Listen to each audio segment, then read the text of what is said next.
नमस्कार साथियों, आपका मैं राधा कृष्ण गार्डन में हार्दिक स्वागत साथियों। और साथियों, काफ़ी लंबे समय के बाद मैं आपके साथ जुड़ा हूं, उसके लिए माफ़ी चाहता हूं। लेकिन देर आया हूं, दुरुस्त आया हूं, बहुत अच्छी जानकारी लेकर आया हूं। और पहले एक बार आप ये जो गुलदावरी हैं इनकी आप शेप देखो कितनी अच्छी हो चुकी है। आज मैं बहुत सी बातों के बारे में आपको जानकारी दूंगा जो बहुत महत्वपूर्ण है इस समय, कि इस समय गुलदावरी के अंदर जो सबसे ज्यादा कौन सा रोग लगता है, क्या हमें देखभाल करनी चाहिए और किस वजह से इस समय गुलदावरी हमारी खराब होती है, तो उन सब बातों के ऊपर। तो जब सबसे पहले मैं बात कर लेता हूं कि रोग की। देखो, इस समय छोटे छोटे कीड़े होते हैं जो आपके जो पत्तों को हैं बिल्कुल छान देते हैं। अभी मेरे में सब इसमें कोई कीड़ा वगैरह नहीं है क्योंकि मैं रोजाना इसको देखता रहता हूं। लेकिन इस समय जिनकी छोटी हैं, बड़ी हैं, उन सभी को आपको ख्याल रखना होगा कि इसके अंदर किसी भी प्रकार से कोई कीड़ा वगैरह ना लगे। या तो आप स्प्रे कर सकते हो या फिर आप अपने प्लांट से खुद से ही वो कर सकते हो। दूसरा, एक बात मैं आपको और बता देना चाहता हूं कि जो आपकी जो गुलदावरी होती है उसके लिए आपको पिंचिंग का ज्यादा वेट नहीं करना है। देखो, जैसे ये जो वैरायटी जैसे भी ऊपर आती जाती है वैसे ही इसको हल्का सा आपको जो ये टिप है इसको यहीं से आपको तोड़ देना है। कारण क्या है, जितनी कच्ची ब्रांचों में आप पिंचिंग करोगे उतनी ही आपको अच्छी बेहतर रिजल्ट मिलेगा, आपको उतना ही रिजल्ट आपको बहुत अच्छा मिलेगा।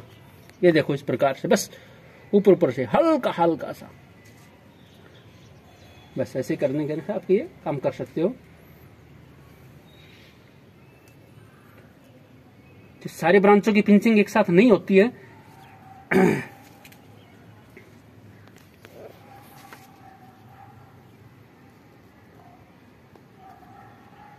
ये इस तरह से ऐसे आप ये पिंचिंग कर सकते हो। और तीसरी जो सबसे महत्वपूर्ण बात है, कई बार हमसे कुछ गलतियां हो जाती हैं, कुछ मिस्टेक हमारी वजह से हो जाती है, कुछ हमारी भूल से हो जाती है। जैसे पिछली बार हमने आपको वो देके डीएपी देके दिखाया था, इसके अंदर डाइमोमोनियम फास्फेट, तो उसके अंदर आपको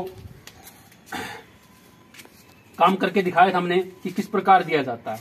लेकिन कई बार क्या होता है कि पहले किसी पौधे में हम वो खाद दे चुके होते हैं और कई बार भूल जाते हैं और उसमें डबल खाद उसके अंदर चला जाता है, तो उससे पौधे की हालत कुछ इस प्रकार की हो जाती है। देखो, पूरा बर्न हो रहा है ये पौधा, और इस प्रकार से ये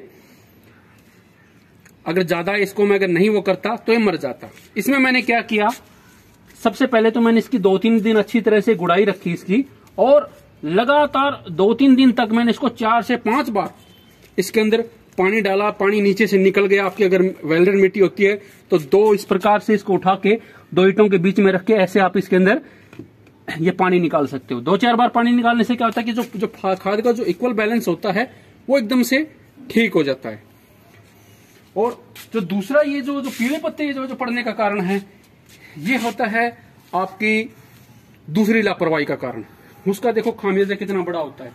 सेम प्लांट है, इस प्लांट की ग्रोथ देखो और इस प्लांट की ग्रोथ देखो। कारण क्या है, इसके अंदर मैं आपको काफी बार बताया, लेकिन मैं खुद ही कई प्लांटों में ये काम करना भूल जाता हूं। जैसे अब मैं इसको रोज इसके ये गुड़ाई करके रखता हूं। इसका कारण क्या है, क्योंकि इसके अंदर जो गैस बनती है वही इसके पत्तों को, पीड़ा, सभी कुछ को डैमेज करती है। और आपको देखना चाहिए कि जब पौधे में हल्का हल्का सा ये जो नमी है जो वो खत्म हो जाए, हल्की हल्की सी, यानी कि बिल्कुल गीला ना रहे और बिल्कुल भी सूखा ना रहे, उस समय आपको गुलदावरी में पानी देना है। जिसने वाटर लेवलिंग अगर गुलदावरी में सीख ली तो बहुत अच्छे प्लांट वो अपने विकसित कर सकता है। हमने आपको बताया था, ये हमारा जो प्लांट था जो उधर दूसरी तरफ रखा हुआ था, ये पूरी तरह से पीला हो चुका था। जो साथी हमारे जो रेगुलर व्यूअर हैं वो जानते हैं कि ये प्लांट पूरी तरह से पीला हो चुका था, क्योंकि हमने इसको वहां से निकाल के यहाँ पे लगाया था। अब आप देख सकते हो कि कितना हरा हो चुका है ये पूरी तरह से। ऐसे ये भी प्लांट हमारे पीले हो चुके थे, ये हरे हो चुके हैं। ये देखो, एक कारण और दिखाता हूं, ये होता है फंगस। अगर आपने फंगस को समय रहते अगर ठीक नहीं किया तो आपका पौधा खराब हो जाता है। मैंने इसको ठीक करने की कोशिश की, क्योंकि बहुत ही रेयर वैरायटी है, बड़ी वाली वैरायटी है, जिसकी वजह से इसमें बहुत ज्यादा फंगस की समस्या आती है। लेकिन मुझे अब इसमें जैसे मैंने इसको कंट्रोल कर लिया तो आप देख सकते हो कि नीचे से एक ग्रोथ यहां से शुरू होगी, एक यहां से और एक नीचे से शुरू होगी। तो अब मुझे इसमें कोई प्रॉब्लम नहीं होगी। भले ही ये पौधा अगर यहां से डैमेज भी हो जाए तो मेरा पौधा यहां से बचा रह गया। ऐसे ही आपको अपने पौधों में जो फंगस की समस्या है उसको भी आपको देखना है। उसके लिए आप थोड़ा सा बविस्टिन लेकर उसको पानी में घोल करके उसके पौधों की जड़ों में दे दीजिए। 1 ग्राम में आप ज्यादातर 1 गिलास पानी ले लीजिए और उसके आप उसका ट्रीटमेंट कर सकते हैं।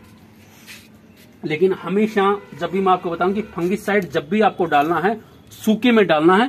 गीले में अगर डालोगे तो फंगिसाइड का जो असर है वो आपका ना के बराबर होता है और पौधे को और ज्यादा गला देता है। अब बात होगी फंगिसाइड की भी होगी। आपको ये भी समझा दिया कि किस प्रकार से प्लांट की ये जो गैस बनती है उसको भी किस प्रकार से रिलीज किया जाता है। वर्म जो कीड़े वगैरह हैं उनके भी मैंने आपको बता दिया किस समय बहुत ज्यादा अटैक करते हैं। ये तो हाथ से निकाल दो या आप स्प्रे कर सकते हो। स्प्रे के लिए कोई भी मेलाथियन जो 50 cc का जो आता है वो आप 1 ml 1 लीटर पानी में डाल करके आप आराम से स्प्रे कर सकते हो, उसमें आपको कोई प्रॉब्लम नहीं होगी। अब बात करते हैं वैरायटियों की कि कौन सी वैरायटियां हमारी 1000 प्लस जाएगी और क्यों जाएगी। आज हम उसका रीजन मैं आपको बताऊंगा। देखो साथियों, सभी वैरायटियां हमारी 1000 नहीं जा सकती क्योंकि ये कुछ वैरायटियां होती है बहुत रेयर होती है। इसमें 1000 कभी हो ही नहीं सकता। इसमें मैक्सिमम 200 से 300 ही फूल आते हैं, वो भी अगर आप इसको अर्ली लगाते हो तभी, क्योंकि इसके अंदर जो फुटाव होता है वो बहुत कम होता है और इसकी जो ग्रोथ होती है, जो ग्रोथ रेट होता है वो बहुत कम होता है। जो हमारी जो यूनिक वैरायटियां होती हैं उनको मैंने आपको बताया था कि 2 से 3 प्लांट आप इस प्रकार लगा सकते हो। अब आप इसकी ग्रोथ देख सकते हो। जो प्लांट हमने लगाए थे इसकी लगातार मैं पिंचिंग करता जा रहा हूं और आप प्लांट को देखो कितने हैवी हो उसके। लेकिन मैं बोलूंगा किन किन 1000 हो जाएंगे, नहीं होंगे। इसके अंदर फूल बड़ा आएगा लेकिन बहुत खूबसूरत आएगा क्योंकि 3-3 पौधे लगाए हुए हैं, आपने देखा हुआ है। 1000 के लिए जो हमारी जो वैरायटी का जो है वो इस प्रकार के पौधे होते हैं। ये देखो, जिनके पौधे इस समय इस प्रकार के होते हैं, जिनके अंदर आपकी नॉर्मल अगर मैं बात करूं तो 27 ब्रांचों की जिनकी पिंचिंग हो चुकी है वही 1000 कर सकता है, उससे ज्यादा कर सकता है। अगर उससे नीचे अगर इस समय रहती है, आज 9 सितंबर है और उसके अकॉर्डिंग हमें पिंचिंग का काम करना है। पिछली बार हमसे क्या गलती हो गई थी कि एक तो बारिश बहुत ज्यादा गिर रही थी पिछली बार, लेकिन पिछली बार एक तो नॉर्मल वे में हमने काम किया था, एक बेसिक काम किया था। इसलिए जो हमें जो पिंचिंग मिली थी केवल 5 ही पिंचिंग हमें मिल पाई थी, छठी पिंचिंग हमें नहीं मिल पाई। और जिसके कारण हमारे जो पौधों के अंदर जो तकरीबन जो फूल आए थे वो 500-600 इस प्रकार से आए थे। हमने एक्सेप्ट किया था कि शायद 700-800 फूल आ जाएंगे, लेकिन नहीं आए। उसका कारण यही था क्योंकि पिंचिंग पूरी तरह से ना हो पाई, समय नहीं मिल पाया। 20 अक्टूबर को तो बर्ड्स आना शुरू हो गई थी तो इस कारण समय नहीं मिल पाया। लेकिन इस बार हमारे पास काफी समय है क्योंकि हमने अर्ली लगाया था, पहले इनको अप्रैल में ग्रो किया था। तो मैं आपको एक बार काउंट करके दिखा देता हूं 2-3 पौधों की कि इसके अंदर सभी के अंदर 27 ब्रांचें की पिंचिंग हो चुकी है या नहीं हो चुकी। देखो साथियों, इसके अंदर आप ये काउंट कीजिएगा 1 2 3 4 5 और नीचे 6। ये 6 तो ब्रांच इसी एक के अंदर है यहाँ पे। अब इधर आप देख सकते हो 7 8 9 10 और नीचे से ये जो फुटाव चल रहा है वो अलग है। ये 11 12 उसके बाद ये 13 14 15 16 17 18 19 20 21 22 23 24 25 26 27 28 29 30 31 32 33 34 35 36 37 38 39 40 ब्रांचें अभी इसके अंदर हो चुकी है जिनकी पिंचिंग भी हो चुकी है। और हमने इसको आगे जो पिंचिंग लेनी है वो हमने 27 ब्रांचों की, लेकिन अभी इसके अंदर 40 ब्रांचों की पिंचिंग हो चुकी है। जैसे अभी आपके सामने मैं कुछ करके दिखा रहा हूं, ये देखो इस प्रकार से हल्की हल्की से ये टिप तोड़नी है। एक बार पिंचिंग का तरीका देख लीजिए, बहुत ही आसानी से, बस हल्की सी इसी तरह से, ताकि जो ऊपर की जो ग्रोथ है वो पौधे की रुक जाए और नीचे से पौधा अच्छी ग्रोथ लेकर आए। उसका भी मैं आपको रिजल्ट दिखाता हूं। ये देखो जो बीच के जो ग्रोथ है, ये देखो नीचे से कितनी लंबी लंबी ग्रोथ आ रही है, देख रहे हो। लेकिन जैसे ही इसके बराबर आए बीच में से, इसको भी आप इसी प्रकार से पिंच कर दो। ये पिंचिंग की सबसे अच्छी टेक्निक है। बस ऊपर से हल्का हल्का सा ये आपको ये पिंच करना है। बहुत से लोग क्या करते हैं कि इसके अंदर जो पिंचिंग करते हैं उनका तरीका अलग तरीके का होता है। जैसे ये हैं तो इनको यहीं से काट देते हैं। ये सबसे बड़ी बेवकूफी है। ऐसी बेवकूफी आप मत करना, क्योंकि जितनी ये जो कच्ची ब्रांचें होती हैं इनमें जितनी ज्यादा पिंचिंग होगी उतनी उसमें आप नहीं ले पाओगे। तो आपने आप देख सकते हो। और भी आपको मैं इसी तरह इस पौधे में भी आपको ब्रांचें मैं आपको काउंट करवा देता हूं कि क्या 27 ब्रांचें हो चुकी है। तो देखिए 1 2 3 4 5 और ये 6 इसमें होगी। 7 8 9 10 11 12 13 14 15 16 17 18 19 20 21 22 23 24 25 26 27 28 29 30 31 32 33 34 35 ब्रांचें इसके अंदर भी हैं जो हमने जिनकी पिंचिंग हो चुकी है। 40 इसके अंदर, 35 इसके अंदर है। अब ऐसे ही इनमें आप आके देख सकते हैं। इसमें आपको एक बार और मैं काउंट करवा देता हूं।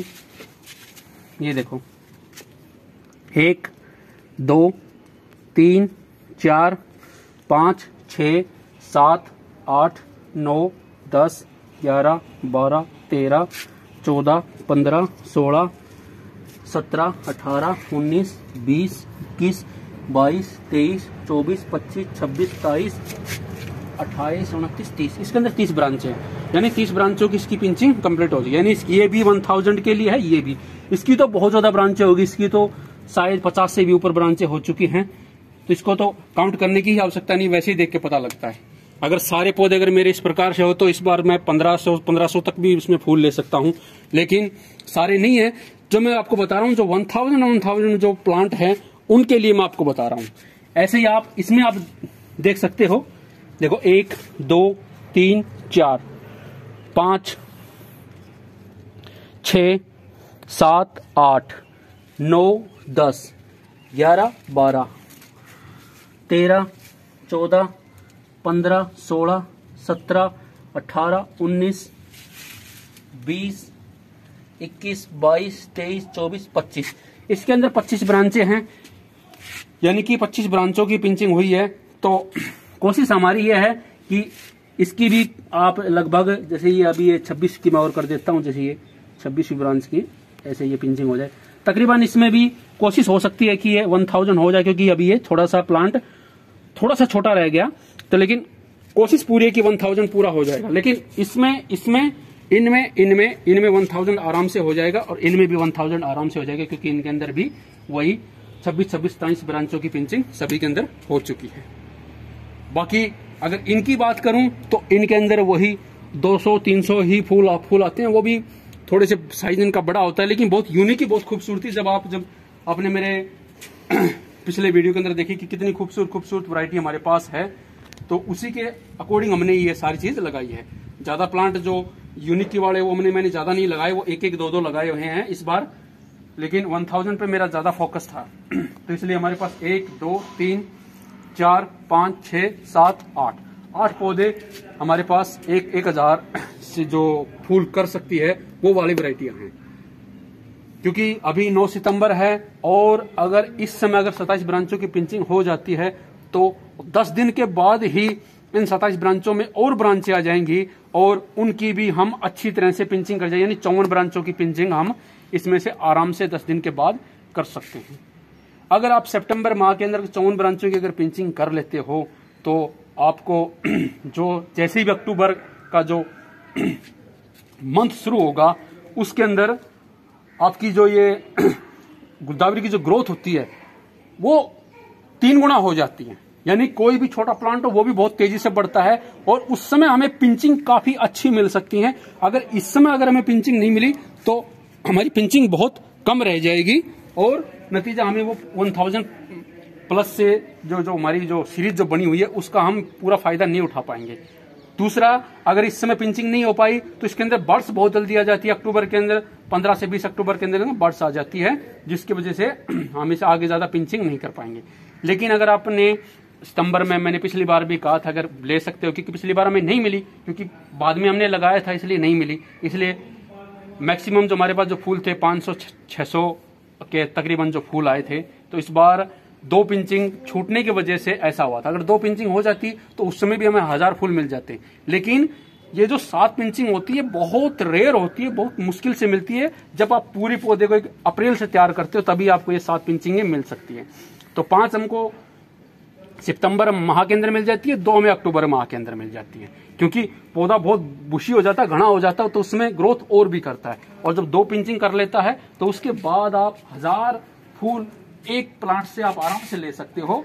और साथ में इनमें भी जो हमारी ये भी काफी अच्छा बुश हो जाएगा, बड़ा काफी हो जाएगा। लेकिन ये 3-3 प्लांट है, इनमें 1000 फूल तो मैं नहीं बोल सकता, 500, 600 फूल इनमें भी आ जाएगा, और वो भी बड़े साइज के। तो साथियों, यही मेरा एक मकसद था आज आपको ये वीडियो बनाने का, कि सबसे पहले मैंने आपको ये बताया कि गुलदावरी के अंदर सबसे ज्यादा प्रॉब्लम किस बात की है। दूसरा, जो कुछ गलतियां हमसे हो जाती है उसका भी मैंने आपको बताया।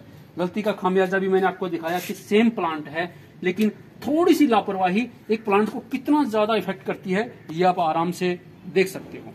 जिन लोगों को अगर एग्जीबिशन में ले जाना है तो लापरवाही की कोई गुंजाइश नहीं करनी है।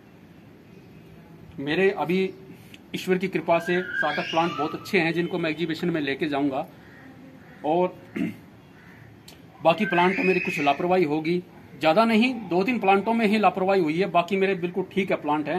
क्योंकि कई बार क्या होता है कि काफी प्लांट होते हैं तो उनका मैं पूरी तरह से केयर नहीं हो पाती। इंसान है, गलतियां होती रहती है, लेकिन गलतियों से ही सीखता है, और उसका आपके साथ ऐसी लापरवाही ना हो इसलिए मैंने आपको ये समझाया है। तो अगला जो वीडियो आएगा वो हमारा बहुत ही रेयर वीडियो होगा। हमारा विंटर सीरीज जो शुरू में जो करने जा रहा हूं उसकी मैं अभी जो बीजों का है वो वीडियो आपको डालूंगा, सीडलिंग का, कि सीडलिंग किस प्रकार मैं तैयार करता हूं और कैसे इस समय मैं ये लगाना शुरू करूंगा। तो आप भी हमारे साथ विंटर सीडलिंग भी आप लगा सकते हो, और विंटर की सीरीज भी हम बहुत जल्दी स्टार्ट करने वाले हैं। उसके बाद जो हमारा जो वीडियो आएगा वो आपका जो छोटी जो गुलदावरी है, जिनको हमें एक फूल जो हमें लेना, जो बाद में जो हमने रखा हुआ था, पिछली बार हमने पहले लगा दी थी तो इसके कारण जल्दी फूल आ गया था, तो इस बार हमने इन सब के साथ फूल लेना है। तो आशा करता हूं साथियों कि आपको मेरी बात अच्छी तरह समझ में आ गई है। जो व्यूअर्स हमसे डेली से जुड़े हुए हैं वो इस बात को बहुत अच्छी तरह समझेंगे। जो नए व्यूअर हैं वो पहले चैनल को सब्सक्राइब कर लीजिएगा, और मैं जो मेरे पुराने व्यूअर हैं और नए, उन सबको एक बात कहना चाहता हूं कि कोई भी काम कीजिए समय पे कीजिए। समय चला गया आपके हाथ से तो आपके पास कुछ नहीं बचता। वीडियो थोड़ा ज्यादा बड़ा हो गया, लेकिन बहुत ही इंफॉर्मेटिव वीडियो लेके आया हूं, और रिक्वेस्ट है आपसे कि पूरा वीडियो आप देखिए। तो इसी सब के साथ धन्यवाद। जय श्री कृष्ण।